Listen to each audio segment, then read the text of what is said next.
नमस्कार मंडळी, स्वागत आहे आपल्या एका नवीन ब्लॉगमध्ये, ज्यात आपण चाललोय एका नवीन रोमांचक अशा ठिकाणी. चला तर आपल्या प्रवासाला सुरुवात करूयात.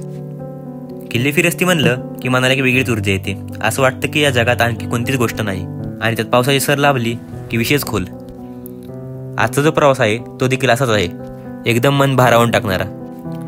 प्रवासाची सुरुवात शिरवळ गावातून होते, जिथे आम्ही सर्व फिरस्ती मित्र भेटतो. जो तो एकदम उत्साहात होता, कोणी किल्ले पाहण्याच्या उडीत तर कोणी स्टोरी टाकण्यात. शिरवळून खंबाटकी घाटाचा निसर्गरम्य वातावरणाचा असा प्रवास नांदगणी या गावात येऊन पोचतो. गावातच गाडी लावून आम्ही फिरस्तीसाठी पुढे निघतो.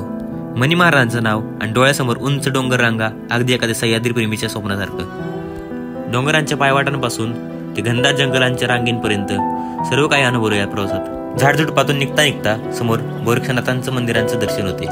दर्शन घेऊन जरा मंदिरासमोर डोके टेकावल्यावरती अजून नवीन जोश येतो.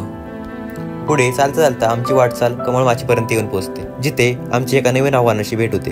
ती म्हणजे कमळगडाच्या उंच विशाळ पायऱ्या. उंच अशा डोंगरावरून खालचं जग एकदम लहान दिसत होतं, आणि समोर येणाऱ्या थंडगार वाऱ्याच्या लाटा मन भारावून टाकत होते. गडावरती एक सुंदर अशी कावीची विहीर होती, जी अगदी तलवारीच्या आकारात होती, आणि विहिरीत उतरल्यावरती त्या अंगावरती स्पर्श करणाऱ्या पावसाच्या सरी अगदी स्वप्नासारख्या वाटत होते.